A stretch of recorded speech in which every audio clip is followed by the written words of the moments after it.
Hello again, I'm Dr. Kao. In this video, we are going to talk about how to prepare and practice an orchestral reduction.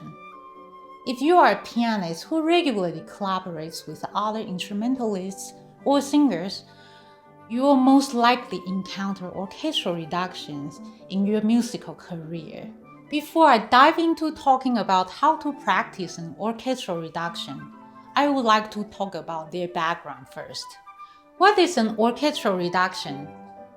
An orchestral reduction is a musical arrangement of an orchestral work in which the parts have been condensed or simplified so it is playable on the piano. In other words, it is a piano realization of an orchestral work. Why are there orchestral reductions, or where do they come from? Before sound recording and radio were possible, publishing piano reductions enabled composers to share their work with the public. It became common practice for composers to publish their own arrangements. Also, performing reductions or arrangements is another way to adapt to different performing situations, which is important to further circulate the composition. Who is the author of orchestral reductions? We can divide authors of orchestral reductions into two categories. One is professional arrangers. Their importance and contributions are often neglected. They are musicians who have a reputation and achievement for arranging and transcribing orchestral works.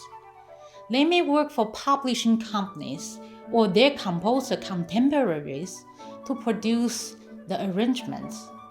A good example is German composer and pianist Otto Singer Jr., who arranged countless operas and symphonic works by many Romantic composers. He was also the main composer to arrange Strauss and Mahler's works. The second category is composers. This is the usual scenario.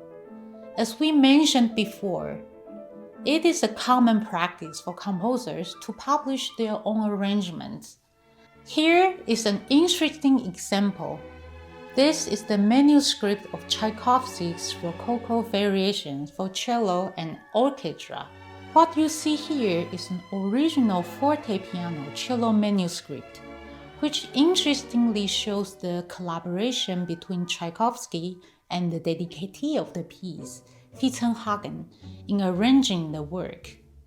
One more scenario is that some performer composers would arrange works by other composers. A good example is the virtuoso pianist and composer Franz Liszt, who transcribed many orchestral works throughout his entire career. Finally, we are going to talk about how to prepare and practice orchestral reductions.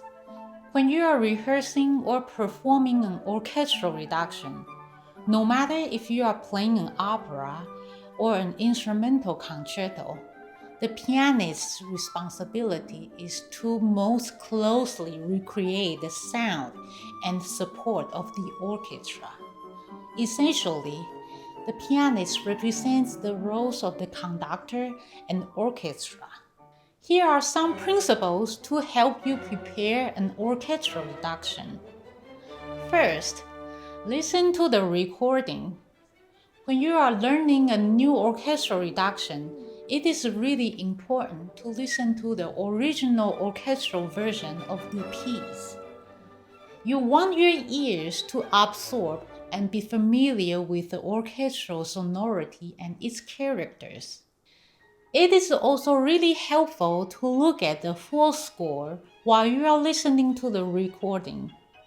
This will help you to know not only the instrumentation and how it is orchestrated, but also to see the texture, voicing, and trading of motives and melodic materials. Also, it is really important to check if there are any printing errors in your score.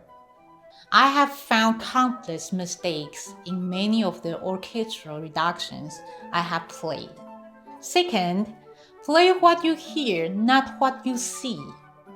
Remember, an orchestral reduction is the composer's or arranger's piano realization of the piece. It is not necessary to be fully obedient to the score and play all the notes. It is not the same approach when you play a sonata. After listening to the recording and studying the full score, try to focus on the bigger musical picture of the piece and play what you hear as the most important musical elements. Third, keep the rhythm. The orchestra can create a lot of rhythmic drive and energy. Remember that the pianist also represents the conductor in the concept of playing a reduction. No matter how complicated a passage is, it is important to prioritize rhythmic integrity. Fourth, interpreting orchestral dynamics versus piano dynamics. The dynamics in the reductions are relative to the full score. In order to maintain the sound and character of the orchestra, it's good to consider the orchestration when interpreting dynamics. Last but not least, rethink orchestral sonority and clarity on the piano. The orchestra can have a really rich and resonant sonority when everyone is playing a strong dynamic. In order to replicate that kind of sonority on the piano, besides playing fuller or stronger, you might also use the sustain pedal to help give resonance or moisturize the sound. No matter how you are using the pedal, it is important to maintain clarity and good voicing on the piano, since each individual instrument has clarity in the orchestra, even when playing a loud dynamic. These 5 points we just mentioned are just broad principles of how to prepare reductions. There are more specific details and common practices for playing reductions, which I will talk about more with music examples in later videos. I hope all these are helpful. See you in the next video.